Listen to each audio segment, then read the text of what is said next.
Louder!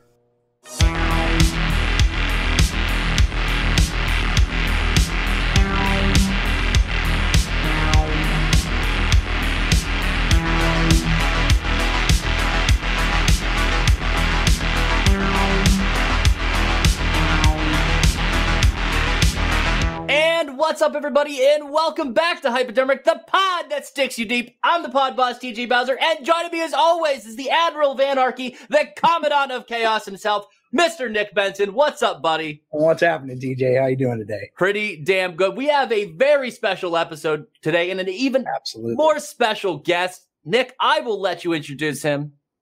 This guy is really special to me because I met him back in, I think it was 2015 or 16. And we were both pretty lost outside of a bar that we were trying to find.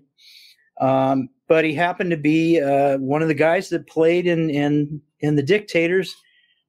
He is, to me, an icon of music out of New York. He's worked with so many bands. It's hard for me to remember all of them. I know the Homewreckers, Tiger Mountain was one of them, the Dictators, NYC, and a myriad of others, and more currently working with a band called Osaka Popstar. And this is, let me introduce you to Dean Rispler. Hey, everybody. Here's the best part is all three of us have the same type of background. We all have like rock and roll posters, records, guitars, and all ephemera that's like, you know, except for us, it's completely useless. Yeah. It's true. Look, it's very true. Look. This is what I spent all my bar mitzvah money on. There you go. It's music. It's like it's ridiculous, dude. I gotta tell you, living in New York City and moving this shit. Oh Jesus, dude! I remember there was so many times where moving, and it was like moving from like a 6th floor walk up to another 6th floor walk up. Really fun times. Like it puts the FU in fun, maybe, right? Oh yeah, unreal.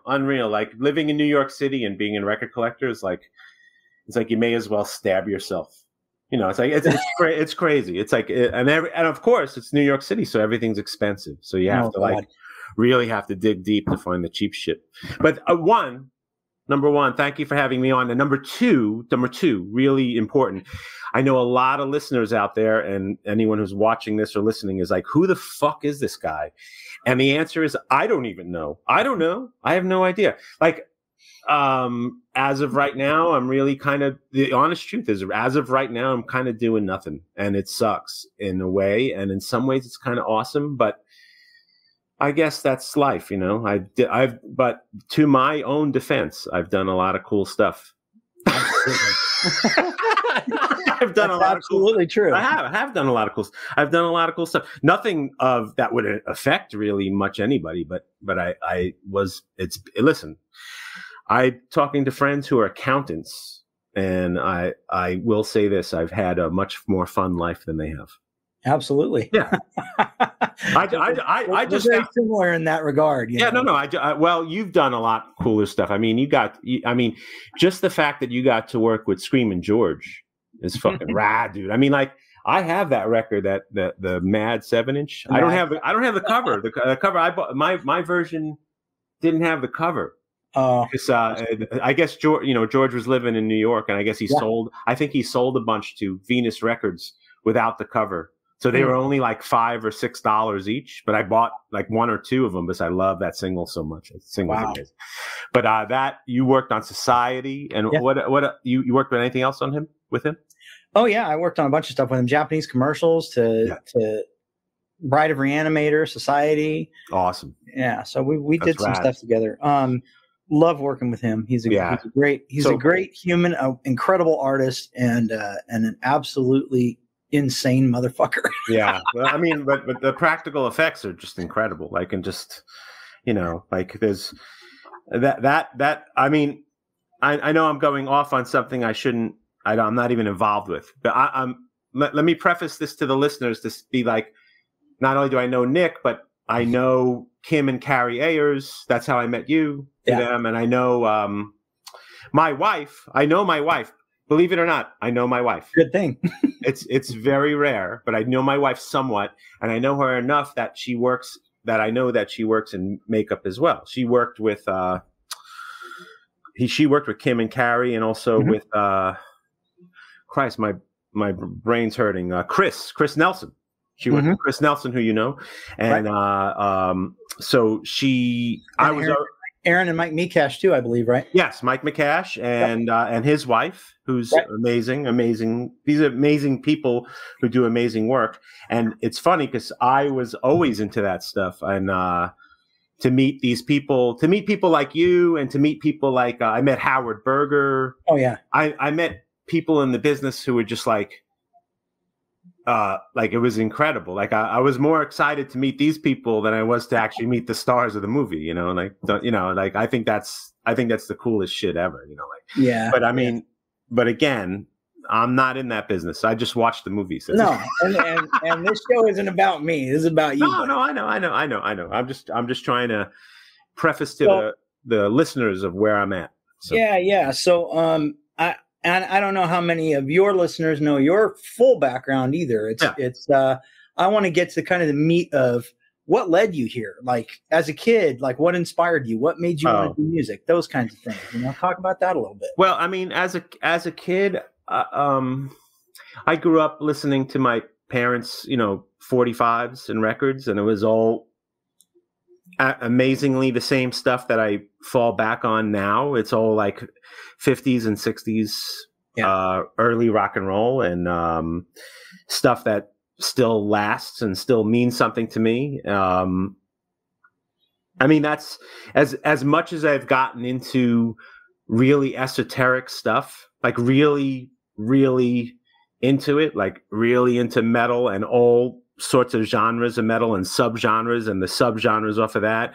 And the same thing with punk rock and hardcore, and the same thing with even other stuff, like stuff that went off into, punk rock and krautrock, and I collect. I have a whole. I have a whole. Into a lot. Yeah, I'm into a lot of stuff. But when it comes right down to it, when it comes right down to it, like the best to me, the very best stuff is the stuff, the early rock and roll. Like I can't get enough of Chuck Berry and Little Richard and Jerry Lee Lewis and Roy Orbison and Everly Brothers and all that shit. I just can't get enough of it. Like like all of those things are why we're here, right? Yes. And why we do what we do. Like, yes. I mean, even for me, even like getting into the effects business, I started out a musician, and those are the things that took me down the path. Of course. And I just turned a different way than when opportunity presented itself. Yes. So, yes. And people don't realize how closely related. I mean, some people do. You do. I do. People don't really realize how closely related cinema and rock and roll is. It's like before rock and roll, people weren't making videos. Like the idea, the concept of the music video, as new as it seems, and when I say new, some people are like, oh, MTV 1980 or 1979 or whatever. They don't understand that like music videos were being made when rock and roll was invented. Yeah. There was machines. You'd go into like a fucking juke joint or a diner, and there'd be a machine, very few because they were expensive, but there would be a machine that played videos that accompanied the song. Yeah. And that's like, people don't realize how cinematic rock and roll was. And unless they do their research, there's a reason why there were movies made about rock and roll. There's a reason why even the status quo, of course we have the status quo of like the Beatles and Kiss and stuff making movies and Elvis and stuff, but people don't realize that like Little Richard was in movies. All these people were in movies because they were so animated that they needed to capture them on film. Yeah. And then even then when the 60s came, it was so entwined. Like even movies that weren't music movies, like the music was such a big part of it. Like Easy Rider, of course. All these kind of films. But that was as a child growing up in a suburb and watching HBO and seeing fucking Phantom of the Paradise at like 7 years old, being like, what the fuck is going on here?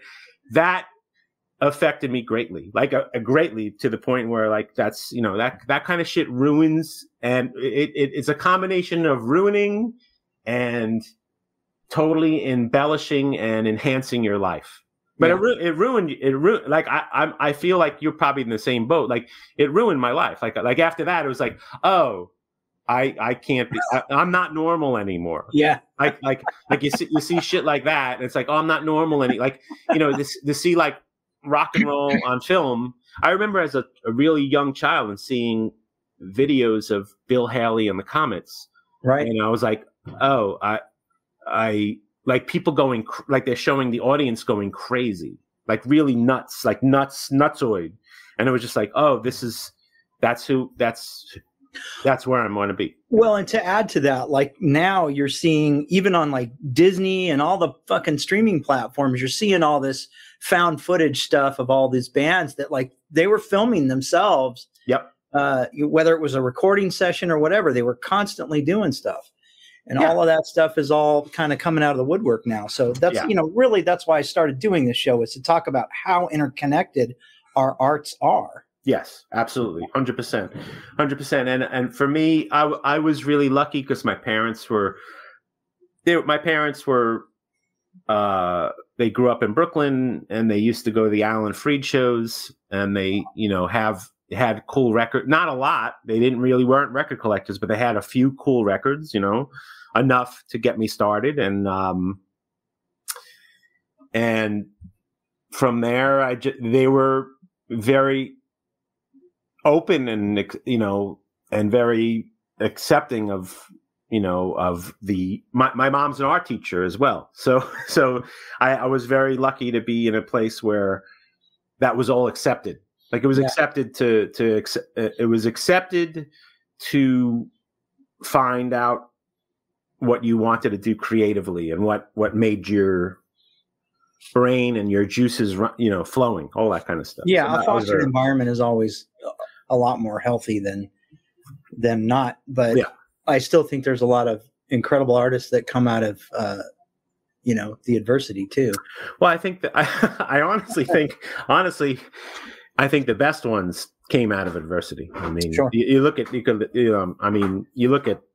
the greatest blues and early rock and roll artists, and they were all from heavy poverty and adversity, and they were not welcome in the beginnings of what they were doing. And the same goes for later on with even early heavy metal and punk rock and all that kind of stuff. People, like the guys like Leadbelly or all that, you know. I mean, come on. They were not incredible stuff. They're not really welcome in the mainstream, you know. So, but that's where, you know, but I was very lucky to grow up in that environment where I was encouraged in a lot of ways to do what I wanted to do for myself, which is a double-edged sword, you know, a double-edged sword. It could have been, you know, like there's a part of me who's like, oh yeah, I should have, you know, taken college seriously, you know, all this kind of, especially now when I'm like wondering what the next step is. But I mean, like, yeah, I was very lucky, very lucky. Could have been way worse. So, yeah. And I mean, did you like, as you kind of went down that path, did you feel like you were leaning more towards, you know, production, or just wanting to be in a band? Or no. The production thing came way later. I'll tell you how I just wanted to play in a band. Like it was even thrilling. Like as ridiculous as I look back at my life, even before and during college, like the stupid bands I was in playing, you know, like cover bands and all that kind of stuff. Like even that was thrilling in a way, because I was playing, you know, I was in a band. I was in like something that was fun, and, you know, playing with different bands. Yeah, you're out, you're doing it. Yeah. And then to eventually when I got to I ended up graduating right before I graduated NYU, and right before I graduated NYU, I had joined a really wild band. I think you know the Voluptuous Horror of Karen Black. I think you know that band. So that was that. I saw them. I went to go see them when I was in college. It was like the last couple of, I think it was the last month or two of college.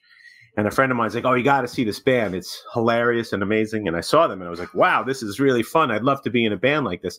And literally 2 weeks after that show, this was pre-internet. So the Village Voice, which was like a big, downtown, East Village based newspaper, newspaper. Yes, exactly. That came out, and which I used to get every week to see what shows are playing. And then also there was a great classified section looking for band, people looking for bands, looking for members. So that's, I just saw the Voluptuous Horror of Karen Black, and then 2 weeks later, there's an ad that says drums and bass needed for Voluptuous Horror of Karen Black, and I'm like, wow. Oh, I could play bass for that band. That's not a problem. And I really wasn't. I was playing bass a little bit, but I was like, okay, I could play for that band. And then I just called the number, because there was no email or nothing back then. Yeah, I called the number, and it was Samoa from Karen Black, and he's like, yeah, come to my house on this day, like in for next week sometime, and we'll go through the songs and whatnot. So I think I met him earlier and got a cassette of the songs and learned the songs and came over, and he was like, yeah, man, you know how to play these songs. Let's start rehearsing, Nice. So we started rehearsing with a drummer who was really great, but that drummer ended up leaving for another band within like 2 weeks. And then luckily, we got J.P. Patterson, who played with the Dictators and played with Manitoba's Wild Kingdom, amongst other bands. He also played in a band called Loved by Millions, which it was that famous dude from the Lost Boys video, the Lost Boys movie, the sax guy, the big dude, Tim Capella. Tim Capella. It was his band. He had a band called Loved by Millions. Yeah. And JP was in that band like before that. It was hilarious. It was funny stories.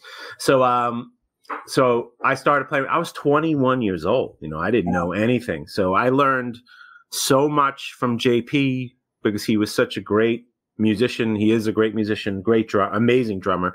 And from there, the band started playing out, and they decided, we're going to do a record. And they ended up doing a record, coming back to the whole Dictators thing. They ended up doing a record with Andy Chernoff from Dictators. Uh-huh. He was the producer, because he'd been producing a whole bunch of stuff. So he went into the studio and recorded this record, and I was really intent on watching what Andy did and how what a producer did. And after that session, I was like, oh, I love that. I love that someone has a producer for. It's so funny why they call it producer and why they, it doesn't make sense really, but producer for a record is basically a director for a film. I think it's a little bit more than that. I think what a music producer does, you really have to, first of all, you have to kind of be a mediator, and you have to, you're trying to draw out what their vision of that music is. Yeah, but it isn't, this is me. It isn't, it isn't, because the director have their own vision. Yeah. They're the guy that has the vision. But they still have to work. They still have to work. Right, I understand, but and it's a close comparison. Yeah. But I think that there's so much more to being a music producer, because you're trying to draw out from different people's visions into something that makes, sense. Yeah. And do it without pissing them off. Well, that's what I think. I think I would imagine. Maybe I'm wrong. I've never worked on. That's not true. I have worked on some films. But I think the better directors. Maybe I'm wrong. It's the same thing.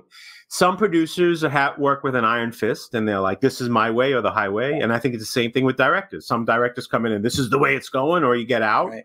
And I think some directors are like, oh, that was interesting. Let's do that again.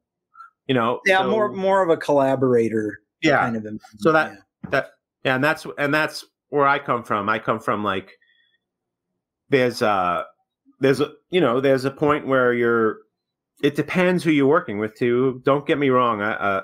Some of the funnest records have been done with bands that can't play at all, and I have to teach them how to play their own songs. Sure. Believe me, that's how it goes. But that doesn't mean it wasn't a good product. No, absolutely. You know, it depends. It depends on who it is. And then there's some bands who are really amazing, like way better, way beyond musicians than I am. And it's just a matter of getting the best performances out of them. Yeah. And getting the best takes and there. So it really depends. So that took a long time to learn. You know, I saw what Andy was doing, and it also took me. I was young, and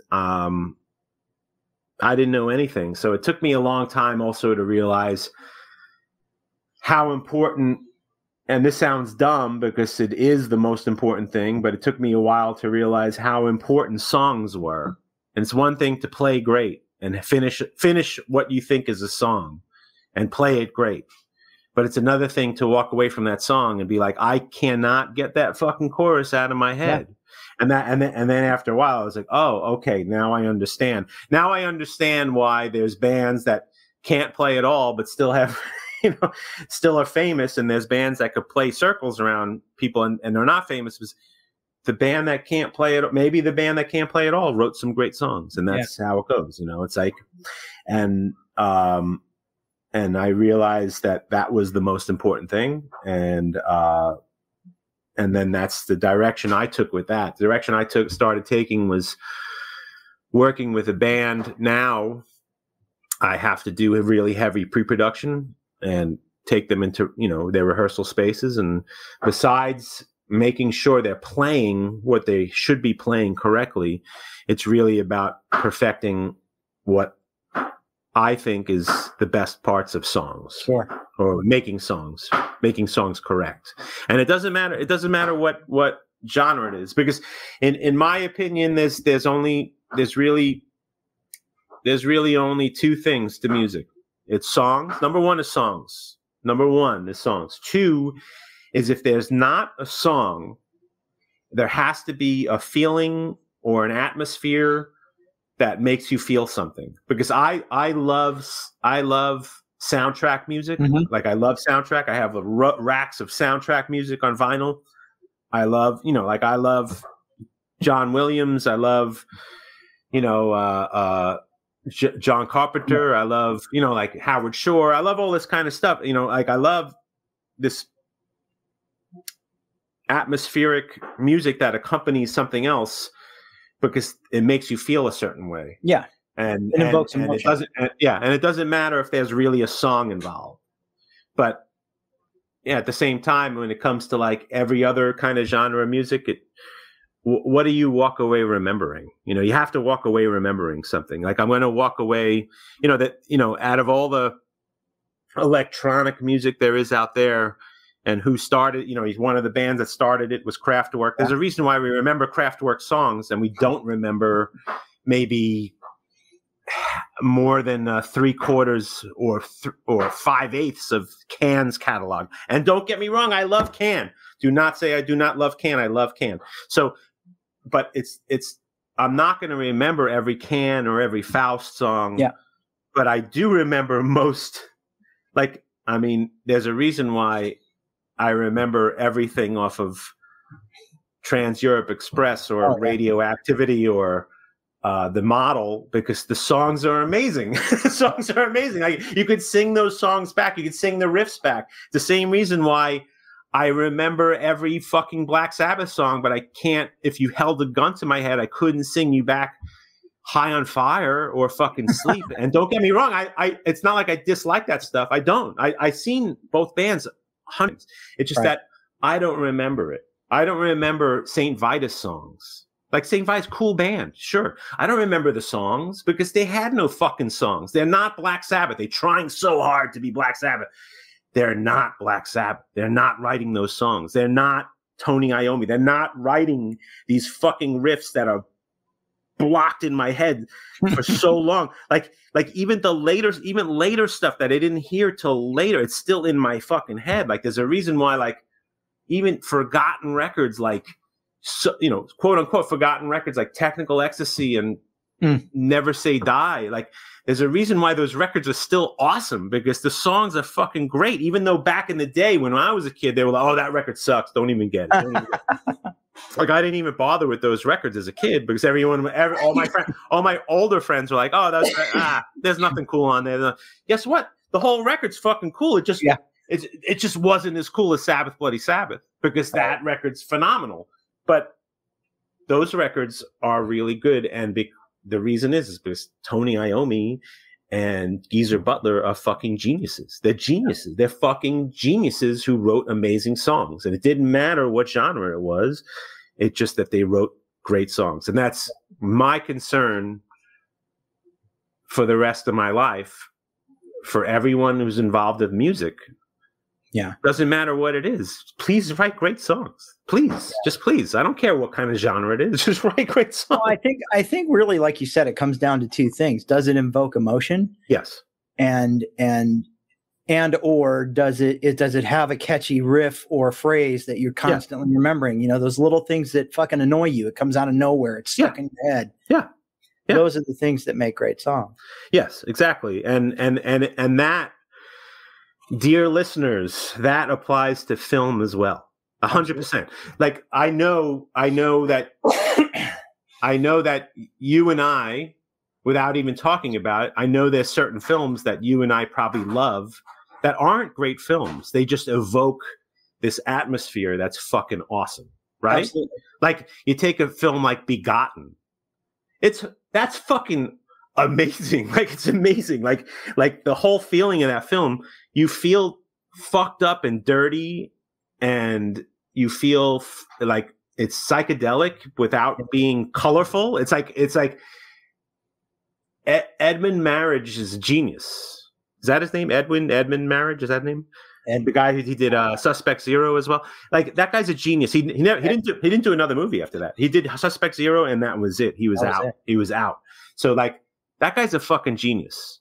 And that movie Begotten is amazing. And it's not amazing because I don't remember the story. I know the story because I own the fucking DVD and read the synopsis.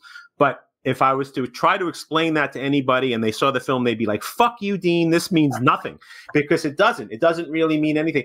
And it doesn't have to, because it's like, I don't know.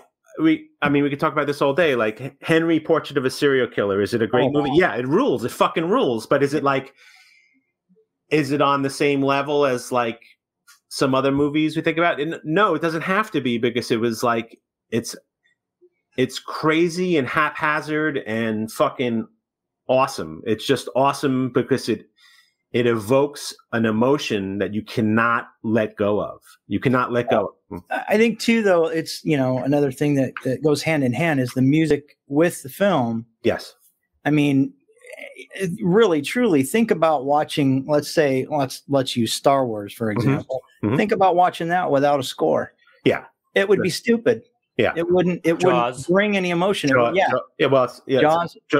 Anything Carpenter did is the same thing. If you watch any of it without that music, it doesn't build what you're supposed to feel. Yeah, but totally off tangent. Don't you feel like it's really funny that Carpenter employed Ennio Morricone for The Thing, and basically Ennio Morricone?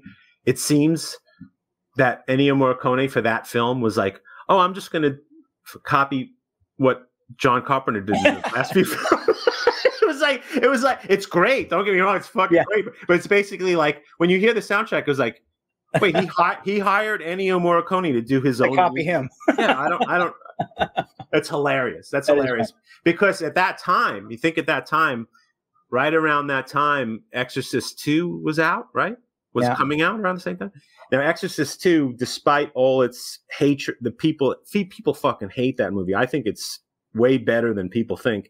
And I also think I will go on record and say that Ennio Morricone's soundtrack to Exorcist 2 is probably the most insane fucking soundtrack ever made. Like, it's the scariest shit ever. out of any record I own, out of all these hundreds and hundreds of thousands of records I have up here, like 5,000, I don't know how many records I got up here. the fucking Exorcist 2 soundtrack is the scariest one. It's so fucking scary. Like, if you listen to that on its own, it's fucking scary. That is a great soundtrack. And like, it has nothing to do with what he was doing with The Thing. It almost like when The Thing came out, it was like, you're just doing, like, why did it just funny? It's almost as if like someone said to Carpenter's like, oh, you have to get Morricone on here. And Morricone's like, just do what I do. I just need your name on it. That's what it feels like on that film. But it's still great. Don't get me wrong. It's great. One of my favorite movies. And talk about fucking practical effects. Holy shit. That movie rules. The best, dude. And I also am still, to this day, completely fucking mind blown that the same exact day that movie came out is the same day that Blade Runner came out. Like, crazy. Like, what? Like just bury me on that day, dude. Just maybe like I could have just watched those 2 movies in a row and be like, fucking kill me now. I'm done. It's great. It's great. Fucking, those are two of the best. Unreal, dude. Yeah, and there's another one with a fucking incredible soundtrack. Oh yeah, well, Vangelis stuff. Even on his own without a soundtrack is just awesome. Like, I love those Aphrodite's Child's records, and I love that stuff. That stuff's really cool. You know, yeah, absolutely. Really cool stuff. Yeah. But that's, that was unfortunately coming back to me. That's what got me into stuff, is like the whole amalgamation of visual and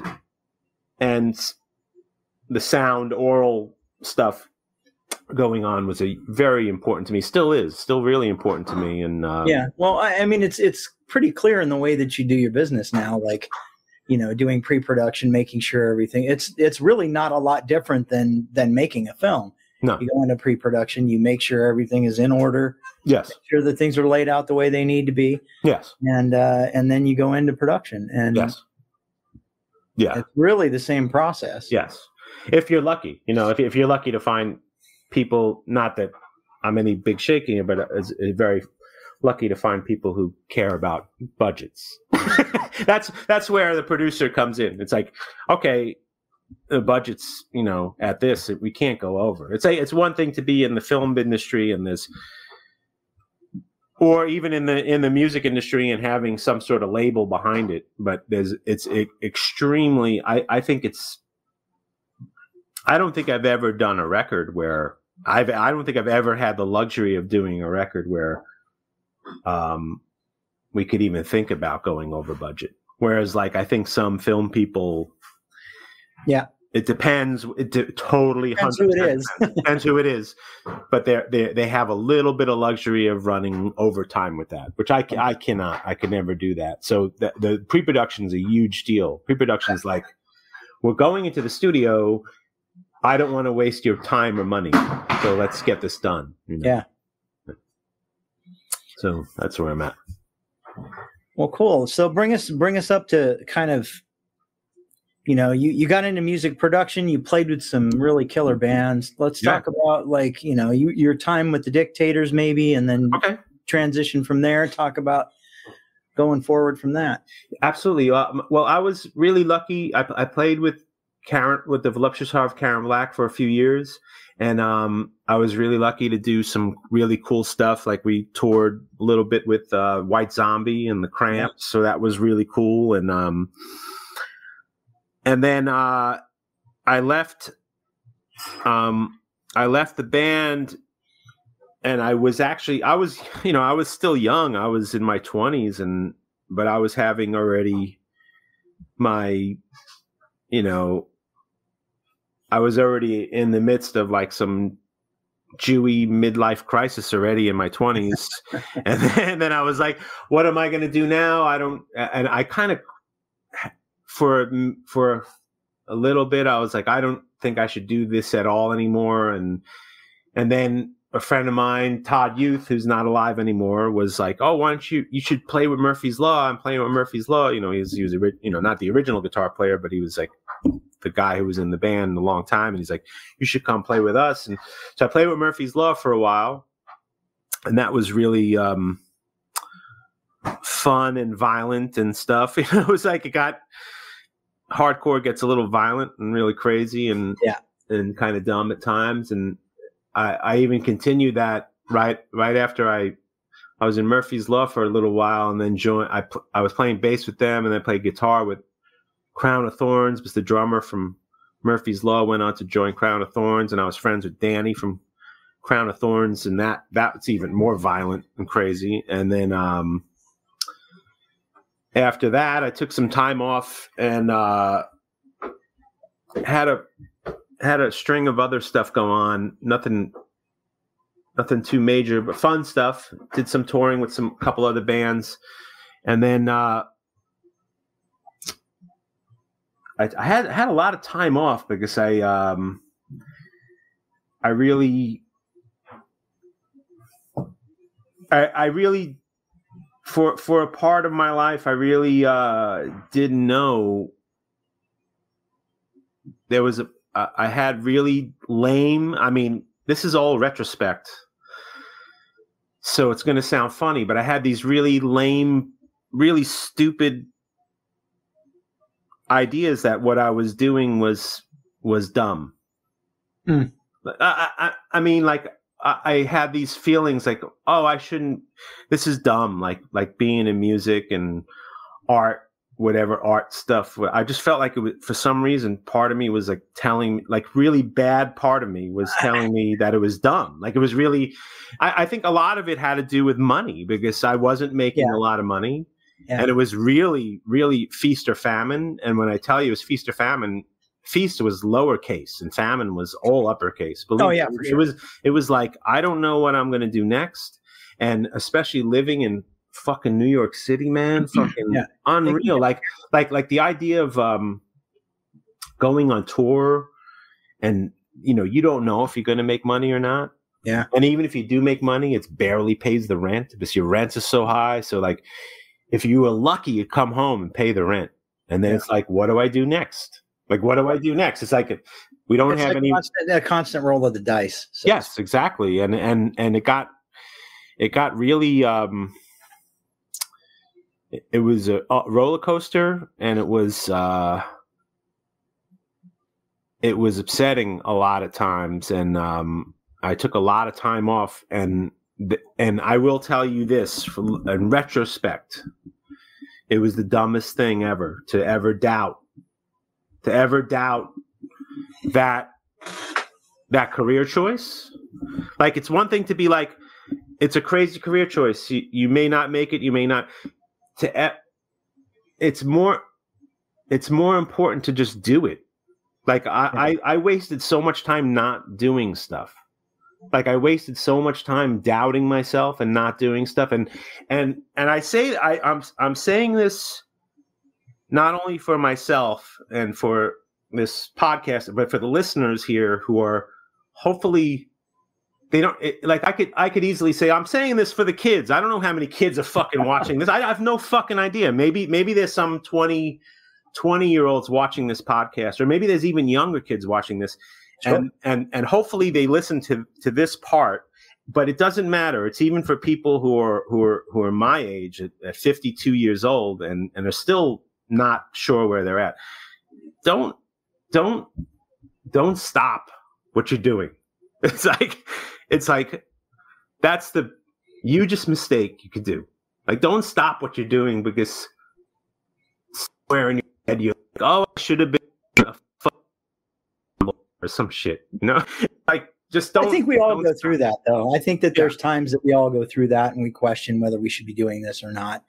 Yeah, and really, almost everybody we've had on the show, like, we've all had those moments. Yeah, you know, and we've questioned whether we should be doing this or not. And always the answer is absolutely not, because if you're doing what you love, there is nothing better to do. Yeah, and sometimes it's hard. But sometimes it's hard doing shit you hate too. Oh yeah. No, it's also that feeling gets exacerbated by fucking money issues. You know, like listen, I made the choice at a very, I was born in Brooklyn, and I made a very, at a very young age, I made this choice that I have to stay in New York City, and I shouldn't leave. And maybe that was a mistake, and maybe it wasn't, but it is the choice I made at the time, and it's just that when I was producing on a regular basis, like producing records, like every couple of months, like doing a new record, like I'd have these young bands asking me, like, what should I do? What should we do next? Like, what should we do? And they're looking for like some sort of answer, like, oh, go tour here or go do this, and I'd be like, no, just move out of New York. And they'd be like, what? Like, what are you talking about? And to them, and even to me at the time, like, especially in the 90s, New York City was the center of the fucking universe. I don't give a fuck what anyone says. The East Village from 1988 to 1998 was the fucking center of the fucking universe. Like, nobody gave a fuck about what else was going on anywhere, unless there was a little explosion in fucking, Seattle, a little bit of an explosion in San Francisco, Los Angeles, whatever fucking bullshit college town you want to come up with. I don't give a fuck, dude. The bottom line is that was the center of the universe. There was two places where the music business was, and it was LA and New York, and New York at the time was like blowing the fuck up. That's all that mattered was, when you were in New York, you were able to go from club to club to club to club to club, walking to see the greatest bands in the world, right? From all over. Didn't matter that they were from New York or not. But these bands, I'd be like, listen, you got to get the fuck out of here. And they'd be like, why? You'd be like, why you're any little bits of pennies you're making is going to your rent. Get the fuck out of here. Go somewhere else. Go to North Carolina. You don't even have to go that far. You're worried about missing New York. Go to New Jersey. Go live in fucking New Brunswick, New Jersey, in some shitty college town where you could get a job for $10 an hour and still live. And you have a house where you could rehearse in, rather than spending $500 a month, rehearsing in some other shithole somewhere in the city where you can't afford. So, so I don't even remember what we were talking about. Something about the Flintstones, or what was it about? Something about the X-Files? What were we talking about? I don't remember. I went off on a tangent. I'm sorry. I do this. Yeah, that's okay. That's really you're right on cue with where we're supposed to be, and with what we're talking about. I mean, that's at the core of what the show's about. Yeah, it's about inspiring others to help. These, whether it's kids that want to do special effects or kids that want to be music artists or whatever. It's all about letting them know, like, yeah, we've had our struggles too. We didn't just fucking become. And here we are doing all this shit. We literally just made choices, and we either fell into really cool shit or we didn't. And I'm not classically trained as a musician at all. I'm not formally trained as an effects artist. I just happen to be very good at it. And that's why, our typical message is that, just don't give up. If it's something you're passionate about, don't fucking give up. Just exactly. You have your challenges, you have your bad days, but just keep pushing. Yeah, that's all. That's the bottom line. And, the doubts that I had were my own problems, but, my only advice to other people is, if you have those doubts, fight them. Just keep going. Just keep going. Absolutely. Yeah. Just keep going. So, tell me a little bit about what really, and I guess it really is kind of self-explanatory, because we've already talked about it in your tangents, is that seems to be what drives you to be a music producer. I mean, you seem to want to help inspire these bands, or help, steer them a little bit so that they, get where they need to be. Yes. Well, I mean, I am definitely very involved with, when it comes to working with bands, very involved with getting them to get to where, not only where they think they should be, but also where I think they should be. And I had a label for a little while. I had my own label, which is kind of a failure, but it was pretty cool to have for a little while. And I was trying to That was Drug Front, right? On Drug Front, I had Drug Front Records, and I was trying to,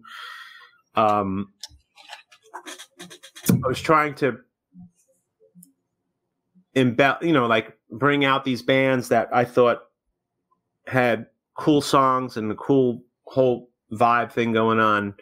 Unfortunately, with the label, I did put out some cool stuff. It's just that, you know, you're working with friends, and friends' bands, a lot of times you talk and you believe that they're actually going to do what they're going to do, but it's pretty rare. It's funny. It's funny because all the bands were like, yeah, we'll do this, we'll do that. And very few of the bands did anything that you discussed, you know, like Sure. Life gets in the way.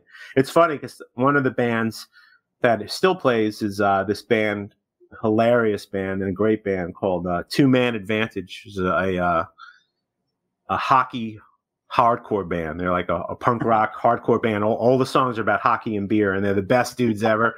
And they're the only band that came to me that I was like, let's do a record with you guys. I love those guys. And they're like, Dean, you know, we're never going to tour. We're old men now. We're never going to do this. We're never going to do. Out of all the bands that they did the most.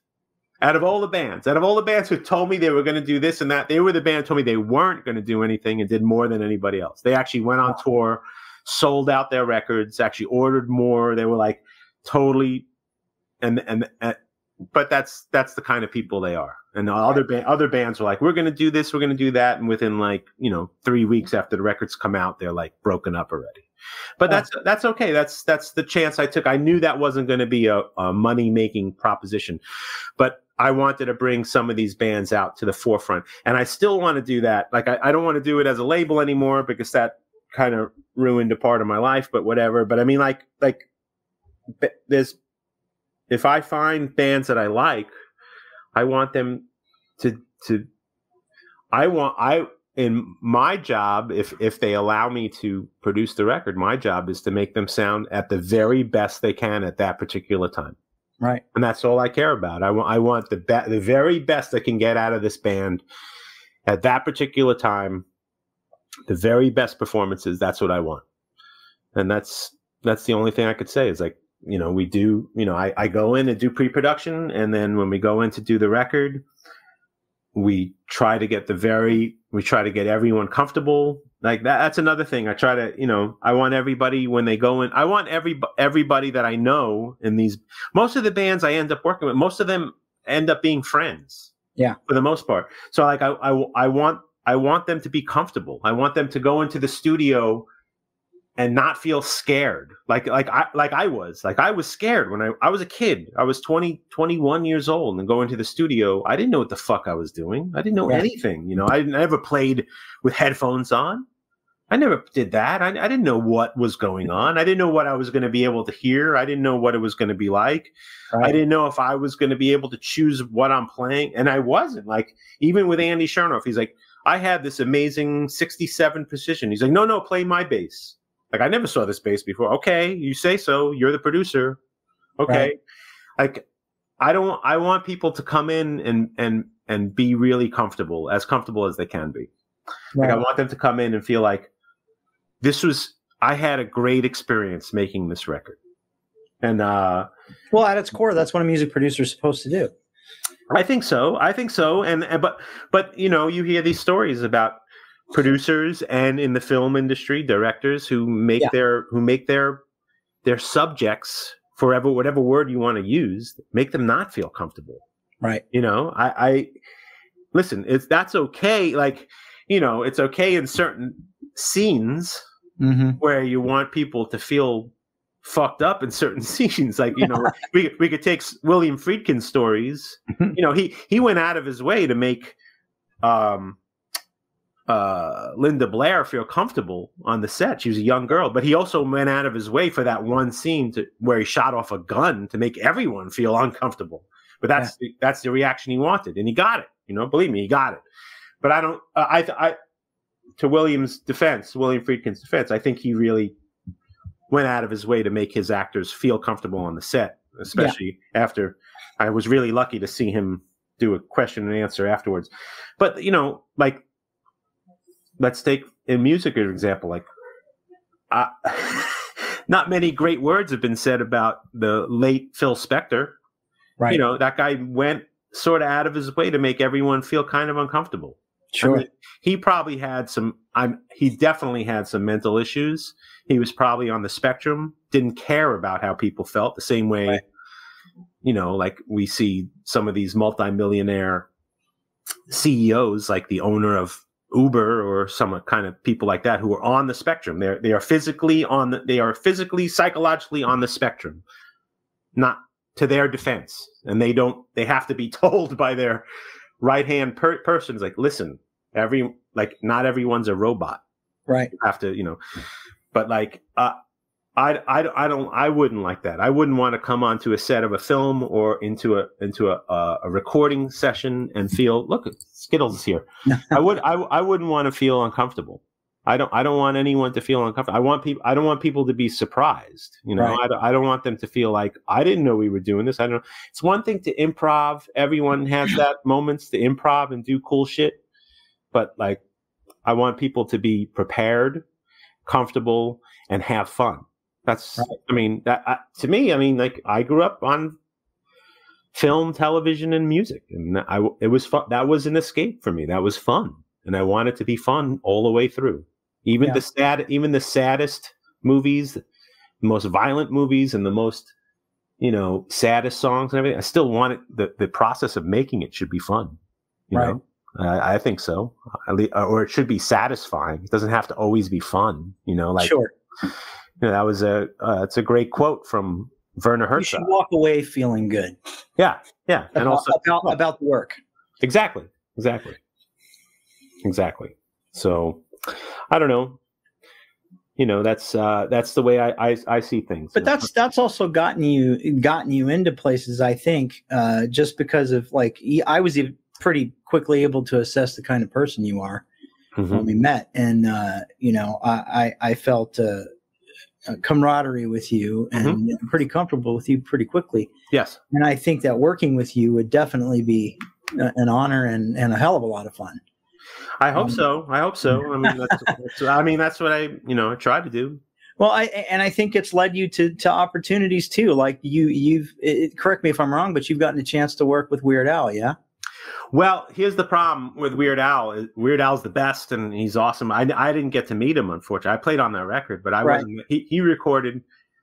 I was recording with Osaka Popstar, which is this guy John Caffiero. He's the manager of the Misfits.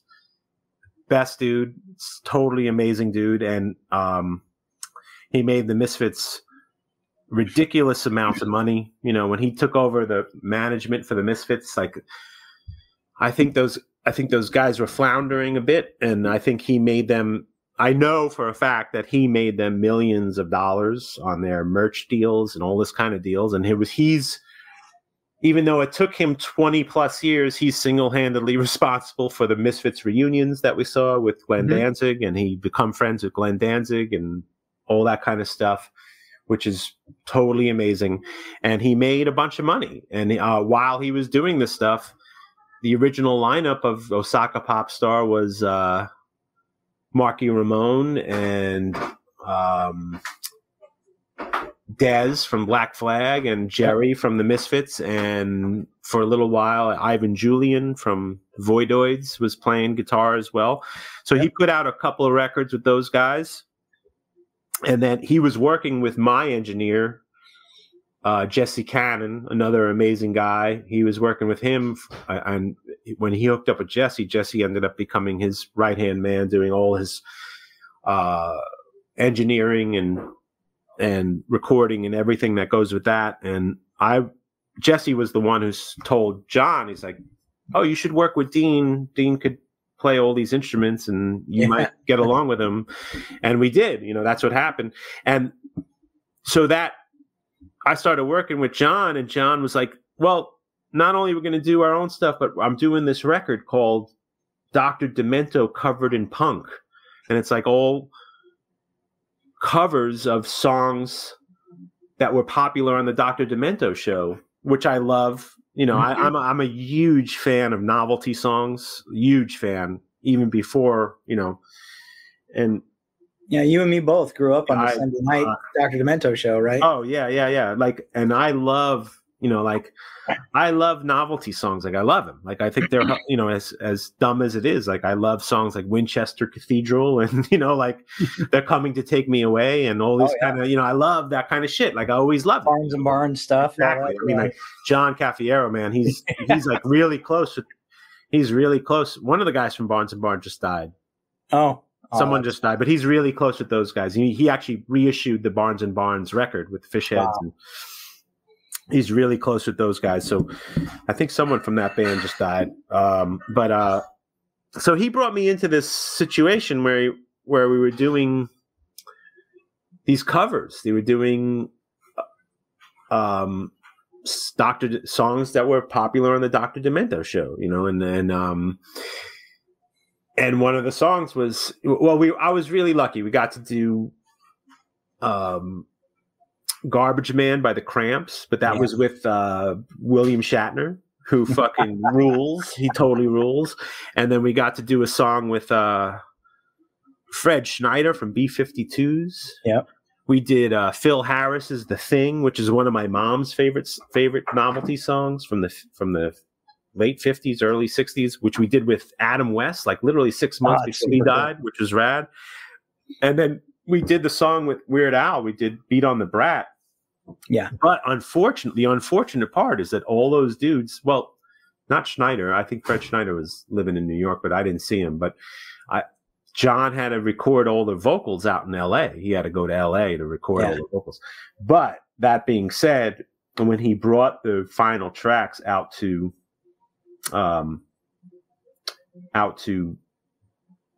Weird Al loved it, and Weird Al at first refused to play on it. Like, he wanted to sing on it, but he was like, I'm not playing accordion on it. I'm not going to do that. But John played him the tracks, and he was like, fuck, this is really cool. And he's like, Al, you should play accordion on this. And he ended up doing it. So that was rad. That was cool. So that was cool. So I got, that was really fun stuff. And we're supposed to do a follow-up. We're supposed to do a part 2. So hopefully that'll happen within the next year and a half or so, because I know it would be really cool. But I had a great time doing that record, because not only did we get to do those songs, but we got to do the whole record. If you listen to it, it's basically a facsimile of it's a copy of his show. Yeah. Of what his show was like. So we do all the intros and outros and all that kind of stuff that he used to play, but it's our versions of it. So that's pretty cool. And I don't know if you know who Uncle Floyd was. You didn't grow up on the East Coast, right? No. So there was a guy out here, Uncle Floyd, who had a television show here in New Jersey, and he's all over the record, and I got to meet him and stuff, and that was like a huge thing for me. So that was super cool. So hopefully those guys will be involved on the next one. But I'm really looking forward to that, because not only working with John is a blast, but I also get, like, the recordings. I get to work with Dennis Dykin from the Smithereens plays drums. Oh, wow. And then also John Worster from Superchunk and Mountain Goats, and Bob Mould plays drums and some stuff. So and these are like amazing musicians. Yeah. Really fantastic. So incredible. Really cool. Cast characters, really cool. so to speak. Oh yeah, totally. Yeah. Pretty awesome stuff. I've enjoyed what I've seen. Even the videos, like for Osaka Popstar, they've been phenomenal. I love that one animated video. That's so really good. Yeah, so much fun with Fred Armisen. Yeah, that's really cool. Yeah, super cool. Yeah, I was very lucky to get involved with that, and John's been nothing but amazing. Guy's a great dude. My only complaint about John is he's so fucking busy that we don't get to work enough. Right. Like he'll even write me. He'll be like, "Listen, we got to get ready for this recording," and I'm like, "Dude, send me the tracks. Tell me what." And then like 6 months later, he'll be like, "Dude, we got to get ready for these recordings." I'm like, "Okay." But the good news is that it's eventually will happen. Yeah. It's just you have to just hold your breath for a little while. Yeah, right on. Yeah. So you said that things have slowed down for you, at least most recently, right? Oh yeah, the pandemic killed everything. Yeah, pandemic. Did you do a radio show for a little while? Yeah, well, that's a whole other story. I was an early investor into a friend's company called Gimme Radio, which ended up being Gimme Metal and Gimme Country. I mean, the overall umbrella was Gimme Radio, and we had Gimme Metal, which was a highly interactive internet radio station. Same thing with Gimme Country, and Gimme Country was super cool too because it was really going out of its way, just like Gimme Metal, to focus on stuff that we felt that was not being was being obscured or obfuscated by the shadows, to say, and we had very great success in a very short amount of time, not monetarily, but we had plenty of listeners. And I really loved that job so much. I mean, it kind of consumed my life for a little bit. I was a DJ, but not just a DJ.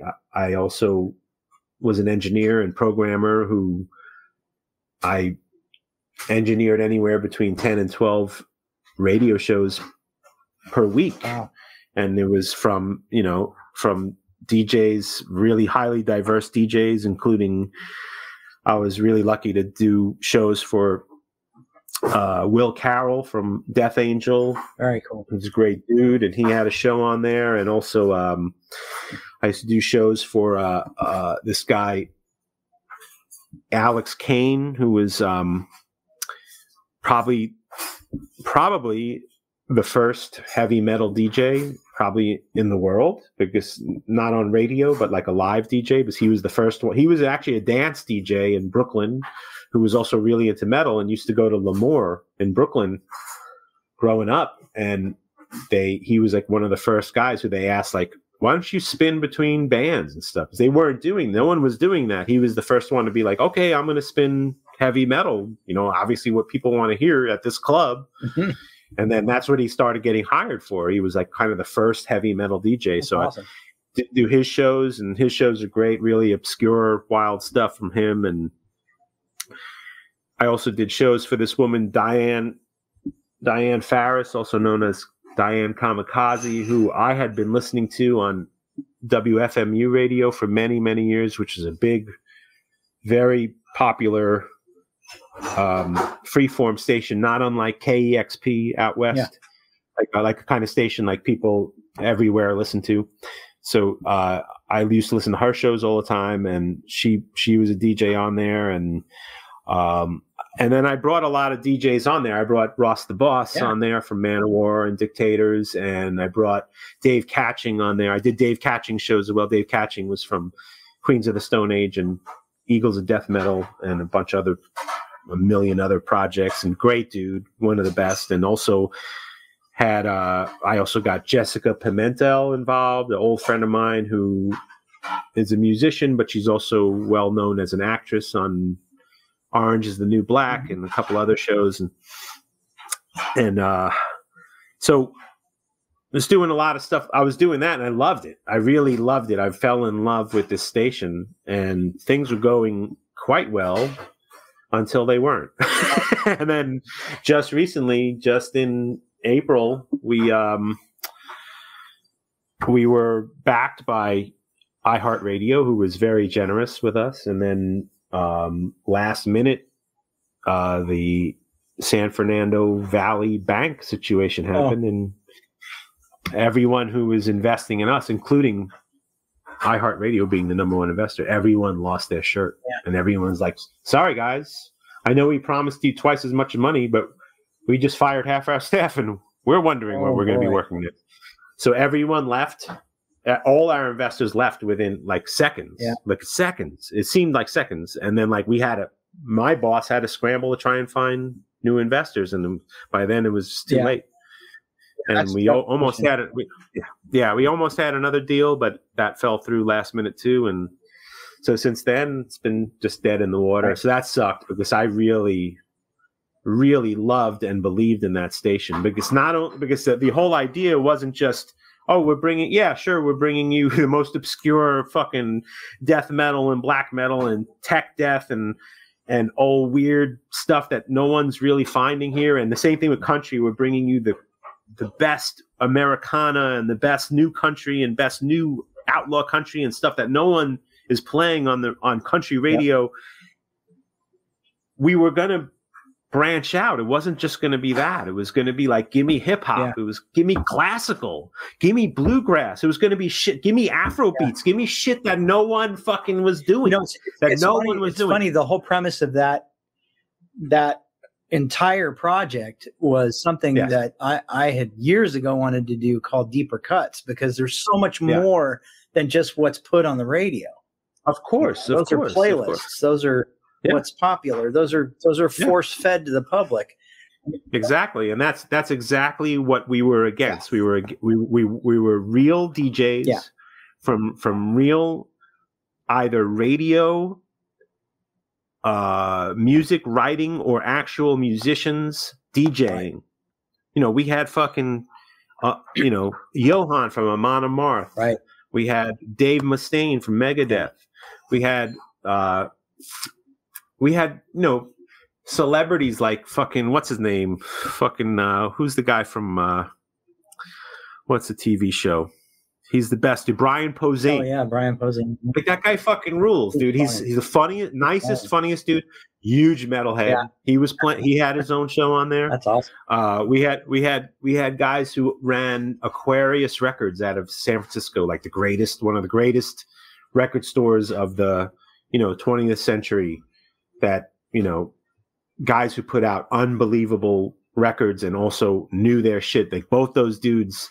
Alan Horrocks and who was the other dude? Andy. These were guys who were like absolute wizards as far as record collecting goes. Not just record collecting, both musicians, and they're both great dudes. And like we had people like that, like really tastemakers, like heavy tastemakers. And plus we would get bands that were on tour and get them, or bands that were going on tour, putting out a new record, we get them to do a guest show. Yeah. We had so many guest shows from all these bands, like, bands that were just starting. There's certain bands that will fucking tell you that if it wasn't for Gimme Radio letting us do a guest show and being like so popular, we would have a career. Like they wouldn't like Night Demon or fucking Haunt. Yeah. Like, don't get me wrong, but all these bands are hardworking bands, but we really gave them a fucking push, like we really gave them a push, like bands like Spellbook and Witch Hazel and Chained to the Bottom of the Ocean. These are bands that no one really knew who they were. Right. And then we started playing them and had, at one point, 250,000 listeners. And then at next point, it was 300, then it was 500,000, almost 700, almost 750,000 listeners listening to shit that they would have never have ever been exposed to. Yeah. And that was exciting. That was exciting. Same thing with the country thing. Like Jesse Dayton, sure, yeah, that guy fucking worked his fucking ass off, but most of those people wouldn't know who he was without Gimme Radio. And Gimme Radio, when he had Gimme Country, he got so popular that we gave him his own fucking station. We had like 2 separate stations on Gimme Country and gave him his own station, do whatever he wanted. Wow. So like this guy was like, he was like going for it because he had all of a sudden hundreds of thousands of other listeners because he was on our radio station. Yeah, that's amazing. And like that whole situation made me very excited. Sure. And I wanted to keep doing that. And now it's not here. And now what am I going to do? Go work for XM Radio? Yeah. If you're out there listening, hire me because I need the money. But even those people, like, listen, I have friends who work there and they say the same shit, dude. Yeah. After a while, it's just top for them, man. It's top. They start playing the same shit. Yeah, and and it's hard. It's hard enough in the music business as it is. Like I've had a couple episodes that we've talked to people about that, and by and large, I think music has taken even a bigger hit than some of the film people have. Some of the creatives in the film industry, it's taken a huge hit.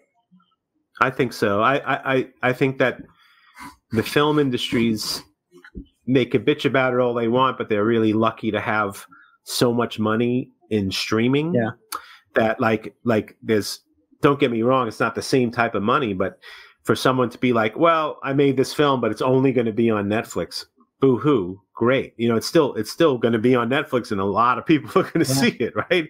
It may not get distribution, but at the same time, you talk to fucking regular Joe Blow. I mean, even, come on, man, even me and you, right? How often, and I may be projecting here, but me who loves I love the movies. I love them. When's the last time you went to the movies? Yesterday. See that I love to hear. See, me, like, my wife and I were like, oh, we should go to the movies this weekend because I haven't been in like 6 months. And this is I'm someone who loves, love movies. I don't just love movies. I love movie theaters. I'm fortunate enough. There's one literally a mile away, and it's like $6 to go to a matinee. Well, you can't beat that. See, that's right. You know? That's right. Matter of fact, where I am now, there's someone took over there's 2 drive-ins that are still working here, and which is pretty rare. But one drive-in got taken over by some young hipster couple who are supposed to be super cool. So we may go tomorrow night to see Jaws and Close Encounters at the drive-in. So that's pretty rare. Double Dreyfus. But I mean, like, yes, exactly. That's a lot. That's a lot of Dreyfus. Yes, that's a lot of Dreyfus. Yeah, that would be.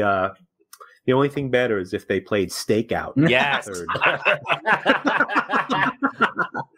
I saw Stakeout in theaters, but that's what I mean. It's like, I mean, at least there's that streaming thing, you know. I guess I don't know. That's part of like what we've talked about too on some of these other shows is you know, even though you have like, there are still challenges, don't get me wrong, with video streaming, and there's, you know, people aren't getting what they should be, that kind of thing. They're still working through that. Yeah. But I don't think that the listeners truly understand, like, yes, there's audio streaming, but the artists get fucked by the platforms that are streaming their music. Well, let me ask you a question, because I don't know. I never even discussed this with my wife. What is it like in the film industry? Like, let's say you do a film and it's only going to, let's even go deep here. Let's say it's not even going to Netflix or Hulu. It's like, it's only like something I love. Like, this is exclusive on Tubi, right? Exclusive on Tubi, which really, for most people, they're like, what the fuck is Tubi? If you're a huge film fan, sure, you love Tubi, but it's like Tubi and Pluto, like my 2 favorite channels, but like nobody really knows, and the mainstream doesn't know who they are. So let's say a movie goes exclusive to Tubi, like is who's making the money there? Is somebody making the money? Oh, you bet. Actually, I'll be honest with you. The producers are making a ton of money.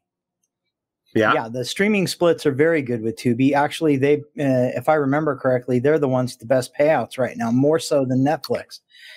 Wow, that's amazing. And good to know. And what sucks is, and that's kind of why this whole writer strike thing came about. And you know, there's been actors that have filed issues with things, and it's all through this. And it's about residuals and what their contract says, and you know, it's navigating through the whole streaming thing because they're not being paid what they should be off their residual contract. Because streaming, and it's really the same problem. I just think it's being addressed quicker in film and television than it is in music. I see it a lot where, you know, like guys like Spotify, like I've heard Spotify really doesn't pay shit. No, they don't pay anything. Like you're really lucky. Like if you get, you know, supposedly like if you get 100,000 plays. Yeah. And that's the only way to get your music out there, right? Like nobody buys records anymore. It's few and far between. You have a market for people buying vinyl. Yeah. You have a market for people buying CDs, maybe still, but there's not very many people doing that. They buy it all on Apple Music, or they buy it all on Spotify, or they buy it online, and it's tough. Or they don't buy it at all. Right. I mean, honestly, yeah. I mean, that's really the thing is people don't want to pay for music. Yeah. I just got a pretty cool Rat box set. Don't know what you're talking about. You did. Is it the Stephen Percy years? No, it's the Atlantic albums. Oh, that's cool. That's cool. That's a very missed guitar player, Warren DeMartini. I don't know what he's doing now. Wish I knew. He did shred. He was amazing. Him and Robin. He was amazing. Poor Robin Ford, man. But at least he got to before he had a really long demise, which was pretty terrible. He did get to bang what's her name? Tawny Kitaen. So at least there was that. At least there was that, right? Mm-hmm. Tawny Kitaen was something. Witchboard. Yeah. We know a guy that worked on that movie. We do. What's that? Oh yeah, yeah. That's hilarious. Yeah, I worked with that same director on Night of the Demons. My favorite part of Witchboard is when they drop that the dummy off of the work site and it falls. Oh God, it's terrible. It's really terrible. It's really terrible. That's a really terrible movie. But Night of the Demons is great. Night of the Demons. That was my first film. This is the 35th anniversary year of Night of the Demons. That's a great. I love that movie. Movie's hilarious. Really great. That must have been fun. Or maybe not. No, it was. It was definitely fun. It had its challenges, but it was definitely fun. Yeah, I like that movie a lot. It's great. Night of the Demons, a good double feature. Night of the Demons and the Return of the Living Dead. There you go. Yeah. Very, very connected. Very, probably filmed in a lot of the same places too, right? Yeah. Maybe. I don't know. Seems like it. But well, thanks so much for coming on today, man.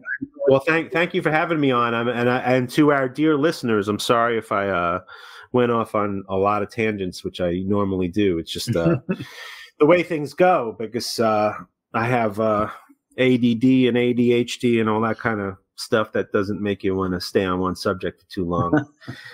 Not on purpose, but just I go off on tangents. But it was great to be on here, and thank you. I appreciate it. We really appreciate having you, man. Yeah, we'll have to have you back on. We can go in other tangents. Yes. Yeah, I would love that. I would love that. I really, well, that's a whole other story. I think I confused myself getting into music and not getting into film. I should have probably got into film because I'm more interested. As I got older, I'm way more interested in film than I am into music. Well, let's talk. Well, let's explore that. Yeah, well, music for film. Well, yeah, well, but not even that. I just love I wish I had gotten into writing and who says you can't? Screenplays and all that. Well, no one says that. No one says that. Not even my mom. My mom says you could do anything you want. Right. She still says that. Yeah, I could do anything I want. But I mean, I'd love to be back on. Definitely. We'll make it happen. Yes. Cosmo Demonic kicked major ass, by the way. Oh, thank you. Unfortunately, that's completely over. It sucks. Guitar player, singer, main songwriter left. He moved to L.A. He's living in L.A. So he wanted to keep doing it, but there was no way. There was no way he was able to We even tried to keep a rehearsal space that was way too expensive in Brooklyn while he was out, and but there was no way. He's got kids. And that was a cool band, though. It's cool for a while it lasted. And you were correct. The Exorcist 2 does have a very cool soundtrack. Oh my God, the soundtrack is incredible, dude! Incredible. It switches between haunting and then the really nice melodic tracks, for Reagan's theme, and then back to really scary shit again. Yeah, the best part, the scariest theme of that whole movie he did. I got to see him do it live when I went. I got to see Ennio Morricone at Radio City Music Hall. Oh wow! And when I went, I thought to myself, sort of as a joke, I was like, I hope he does something off of Exorcist 2. It's the greatest, but I don't think he's going to do that. Has a whole career of thousands of movies, right? Hundreds and hundreds of movies, even movies that we don't even know about that he just did in Europe, in Italy. Mm-hmm. And sure enough, I got the program, and the third movement in was a song from Exorcist 2, and I'm like, holy shit, dude, you got to be fucking kidding me! 100-piece choir with a 75-piece orchestra. Wow, it's insane. Did he do anything from The Bird with the Crystal Plumage? I don't remember, but that weirdly enough, that movie has become one of my favorite rewatches of the last 5 years. It's not because it is a great movie. The twist, I think, is just so unique in that. The twist is also unique, but the whole vibe of the movie is amazing. The vibe of the movie is there's something really magical about that movie. Have you seen Four Flies? Yes, I like that. Yeah, a lot. I like that a lot. There's something though about that movie, Bird with the Crystal Plumage, that there's an atmosphere to that movie. It's almost like avant-garde cinema of the 70s, like that kind of community. It's really dreamy. Like you feel like you're inside someone's dream the whole time. Yeah, and I really love that. And there's very few movies that do that. And to Argento's defense, that is a very Italian thing. Like I'm a big fan of Antonioni. Yes, and I think all of Antonioni's have that feeling. All of his films feel like you're inside someone's bizarre dream that you blow up. You really fucking blow up. Blow up's amazing, but like the trilogy, the La Ventura and all that stuff, and also The Passenger. Jesus Christ, The Passenger. Oh, yeah. That fucking, oh my God, that movie is fucking, that is amazing. Like that's amazing. Like that, and there's certain other movies that are like that I just now thinking about it, I'm thinking about how much I'm into that feeling, and I'm realizing that every movie that I've loved and rewatched hundreds of times has that feeling. Like Blade Runner has that feeling, as does one of my favorite movies ever is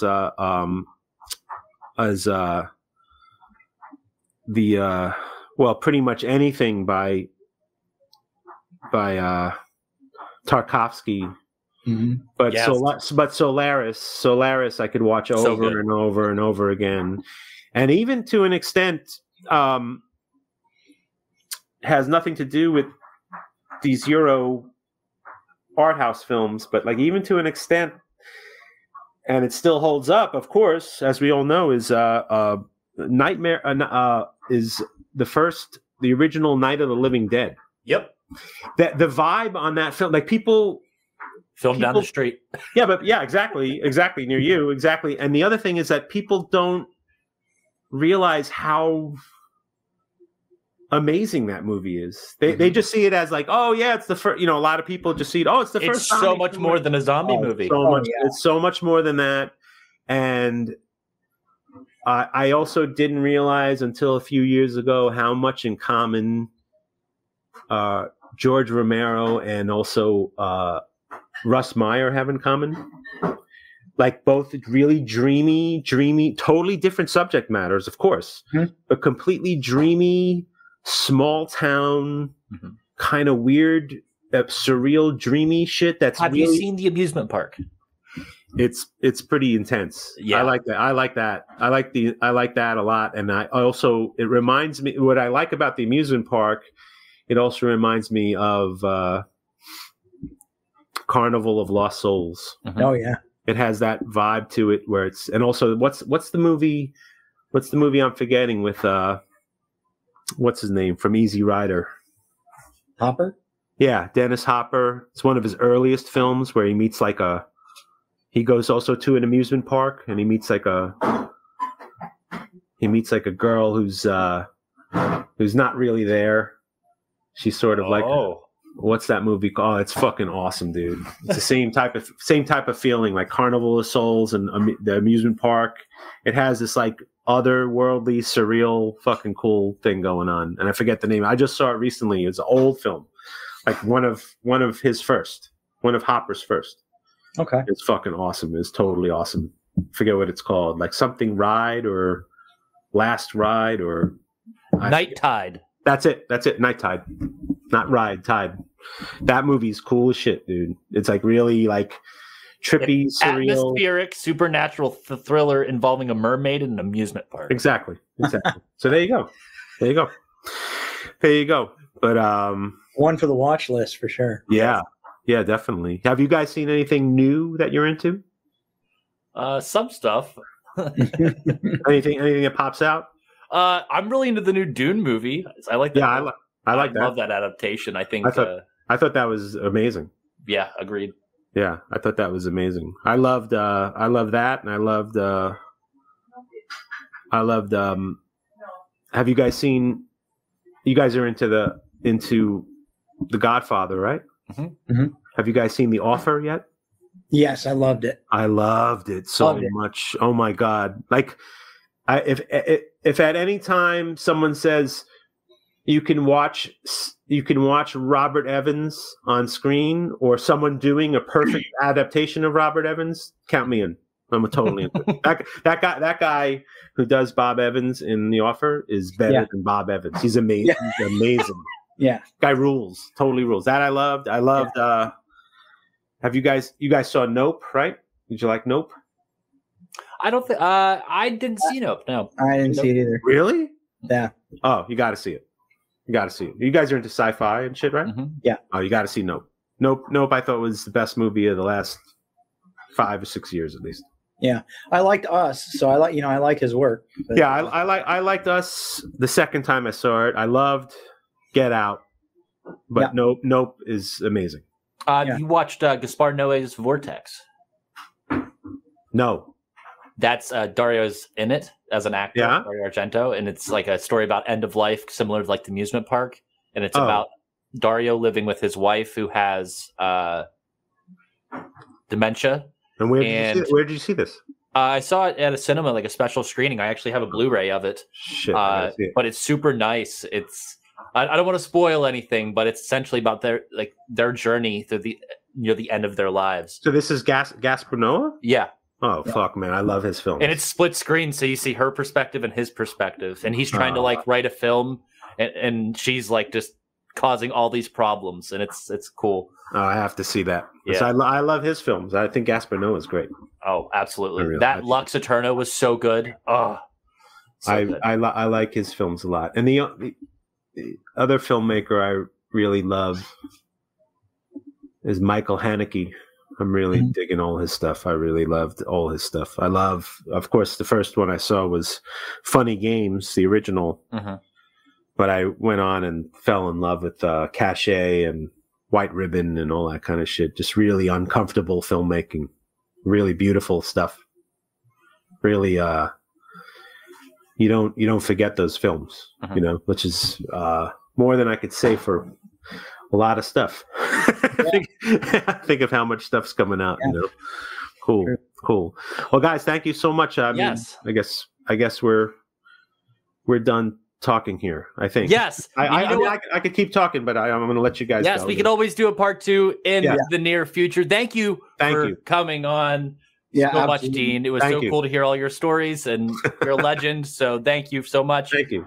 We will share all the links and everything once the episode's out with you guys. And of course, thank you everyone for tuning in on another episode of HyPODermic, the pod that sticks you deep. I am the pod boss, T.J. Bowser. That's Nick Benson. That's Dean Rispler. We will see you next time. Woo! Yeah. Thank you.